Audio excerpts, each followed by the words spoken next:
Hello. All right, so I put my bed up. There's my bed. I put it up. There's some clothes on the floor. There's no underwear there. No underwear to be seen, which is good. That was an underwear. Okay. Let us. You might hear a lot noise in the background, like this. So anyway, hello. Basically, now, ooh, look at that. I have been working a little bit, just thinking it's really tough to get going on the actual process of thinking my way through here. Because, okay, so I'm going to start going into some of the big projects. Hopefully my voice sounds okay. I was realizing the last video was a little muffled. Maybe I'll do a little series on how to do the video audio for stuff like this. I don't know, that's something that could help people. But actually my mic setup is pretty custom, so like pretty unusual, unorthodox. So it's probably not going to help many people because I use a Zoom H4n. And that requires a little bit of tweaking to make it sound okay, because this isn't really the primary type of use for this type of microphone. Like it's not, I mean, it can be used like this, but basically it's more a recorder meant for like recording very high quality raw audio. And it's not really meant for doing like live streaming because it doesn't have all the best kind of settings and configuration for like just picking up a voice and filtering out sounds. And like it's I think it's a condenser mic, which is not really the type of mic you need to do this type of stuff, because it picks up everything around. Like it's not omnidirectional, but it's not exactly perfect with like, it's, you know, those mics that are meant for like voiceovers and podcasts are different. They pick up things that are right next to it. This kind of picks up everything. So basically, I need to do some filtering and stuff, but now I was feeling that my voice was kind of, anyway, I'm going to shut about the voice. I just felt it wasn't so crisp because I was doing some noise filtering on it and it was just all feeling a little muffled to me. So now hopefully it feels better. I don't know. We'll see. So this is, maybe I can make the font here bigger. I don't know.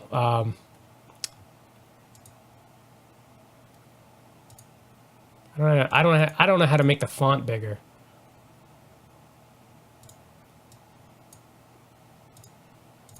So, okay.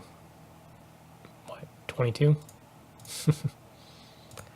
Okay, so basically, the big projects. Okay, this one's going to take some explaining.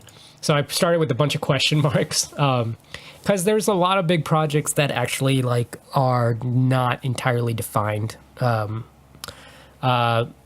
my mind, but there are some that are pretty well defined, and I've been working on it for my whole life, working on these ideas, like as far as in here. Like just I've been working on them in here, but I've also been learning the things I know will be necessary to get these things done. And that's what I've been doing mostly over the last couple of years that I've had this time to learn things. I've really been working very hard every day, as much as I can, to learn the new skills I'll need to know, to use and practice with the skills I already have, and basically prepare for this, which is the definition of my sort of the end goal of this whole thing. So basically, domestic that's the first project here. Domestic. That's just the title for a movie that I wrote. Right now it's meant to be a feature film, but it's only it's only 40 pages. It's a screenplay that's fairly good, honestly. Like, and okay, that feels really like weird saying that because I don't want to come off as arrogant, but the thing is, I really, maybe I am just arrogant. Maybe I am just arrogant because I really know that that was good. Like I wrote that, that was good. Anyone can read that, like if they want to. Like I'll put it up so people can read it. Maybe.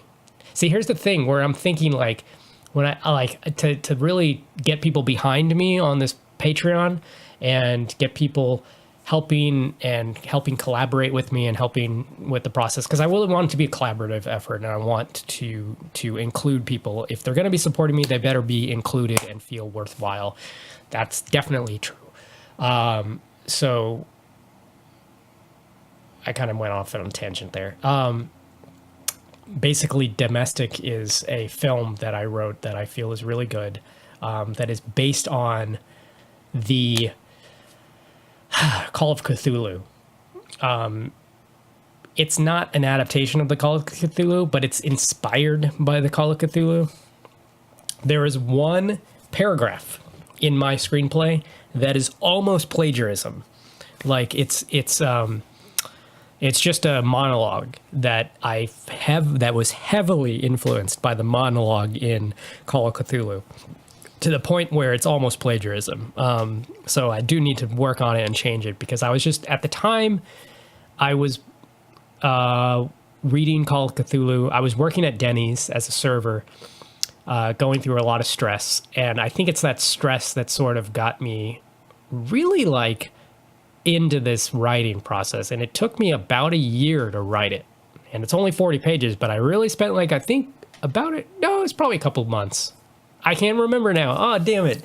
It took me a while, because basically I wrote it like once a day. Like I was just, and I was sometimes, some days I was only writing like 2 lines. But every day I sat down and I freaking wrote it. Like I made sure I'm writing a screenplay, because I felt bad about everything else that was going on in my life. And I was like, well, one thing I can do is I can write this screenplay. And I did it, and I finished it, and then I didn't know what to do, because I didn't, I could have done a Kickstarter or something, and I still will.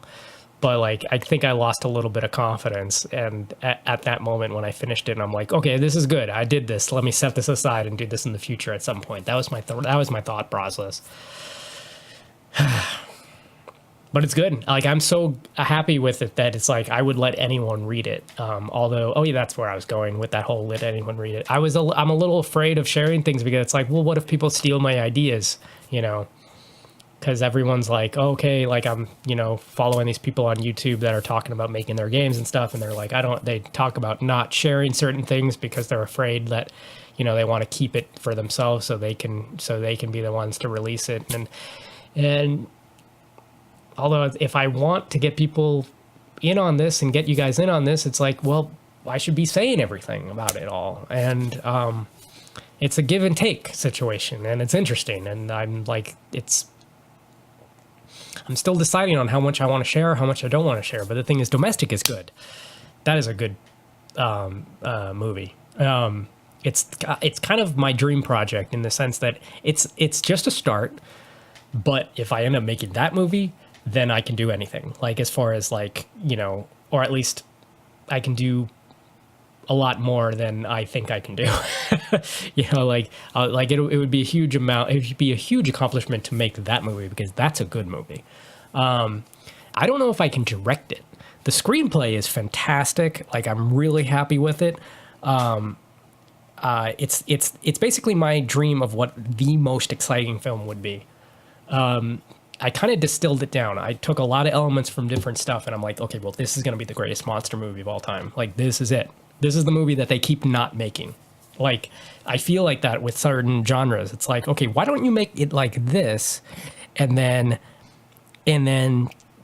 but like, it doesn't happen. Like, there's so much potential for the monster movie genre, like big monsters, like Godzilla type monsters. And I've seen a lot of those movies and stuff, and they've never really nailed it to the point where it's like, okay, I don't know why you guys aren't taking the story this direction, So like, that's kind of why I'm doing this Call of Cthulhu movie, because even the Call of Cthulhu misses out on, although it's a book, so it does a totally different thing. the Call of Cthulhu works perfectly as a piece of literature. It doesn't work so well as a piece of film. So if you did a literal adaptation as of the Call of Cthulhu, it might be interesting, but it's kind of just better as a book. And because it's all about the mood and the atmosphere and the potential of the threat of what might happen. And that would be a great movie too, but my movie is more about turning that potential energy into kinetic energy. Like, what if it all did happen, and we saw all of it?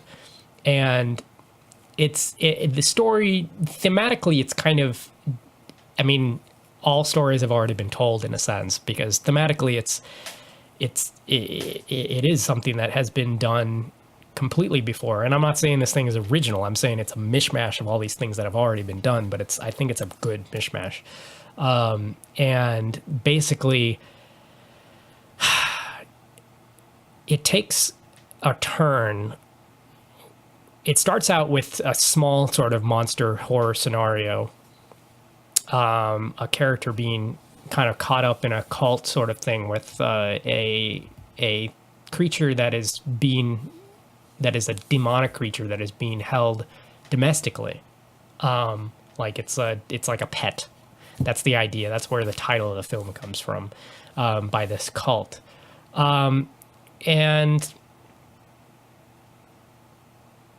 these creatures kind of are very rare, but they're worshipped. And they are one of, and this is where we get inspiration from Call of Cthulhu, they are one of these creatures are part of a greater, not species, but greater phylum, or I forget what the thing is where it's like what are dinosaurs? What's that called? Because dinosaurs are not a species. Dinosaurs is a classification of, that's above species. Like there's whatever dinosaurs are. Well, just like, is it, I don't know. I can't remember, but it's like mammals, reptiles, dinosaurs, something like that. Anyway, but it's like one of those, right? Okay. So, but like, and it's like dinosaurs, but like, that's what the Call of Cthulhu is about. Like everything that's talked about in the Call of Cthulhu is, about these old ones that are creatures that ruled the planet before humanity. And the only reason humanity had a chance to rise is because the old ones fell asleep for some reason, went dormant for some reason. And they still exist, but they're beneath the surface somewhere. They're beyond our perception. They're something like that. I think that's the whole idea. Like, they like Cthulhu is this giant leader or god that kind of is the king of those old ones or something, and it lives underneath the ocean, and he's asleep underneath the ocean. And when he comes back, they all come back, and it was like he'll come back at some point to enslave humanity and whatever. So my story Domestic, involves elements of that. There is a large god that is coming back. There is and will be coming back throughout the entire film. That's sort of the point, is like this monster is so big that when it does come back, it's miles high. So it takes a while for something that big to get up. So like the whole film is going to be that thing coming back. And we're going to see it. And it's going to be a really cool effect. That's the only effect that I feel will have some sort of compositing digitalness to it. Because the other thing that is sort of lacking in films is a commitment to reality. And it's going to be so hard to pull this off on a low budget. But the thing is, it's really important to only show the things that look real. That's the only thing that's important in film for basically this. That's something that's really missed out. and I think a whole generation doesn't even understand the way films used to look to us. Like things used to look real. So at least to kids, right? But like, because I remember things like Indiana Jones, that stuff looking real. You look at it now, it doesn't look real, you know, but it looks more real than a lot of the stuff that comes out now. And I think there's a lot of potential for films to make something look real when it's fantasy. So anyway, that's the first big project. I think I'm going to leave this video here because I've kind of rambled on for a while. There's more here. Living, breathing world experience, spherical space station, first-person shooter, spherical space station, first-person simulation experience. Extremely complex yet graphically simple graphic adventure. These are just basic. I will go into more details about what these the actual vision is more specific for these things than it says here on the screen. But fantasy simulation experiences. Yeah, so it just my ability to put the things these things into words is definitely hampered. So I have to take a lot of words to fully accurately describe them all, and based on that, it doesn't look like much. But if you give me a chance to tell you in the next videos and stuff, then I can do it. Game of a week. Oh, small projects. Then there's small project ideas. I was kind of typing out of some of those. I would like to get to a place where I get out a game a week. Just, you know, they're going to be small games, but I think it would be fun to have like maybe even a patron only game a week. Like where you guys can play like HTML games or maybe if I can find a way to do an Android game or something like that. Because I don't have an Android. I'm kind of a little bit weird. I have my phone is like, it's an Android phone, but I don't have data, so I don't play any apps. I had an iPhone a long time ago and I got rid of it, and I was just now I just have regular cell phone, and I kind of liked it like that.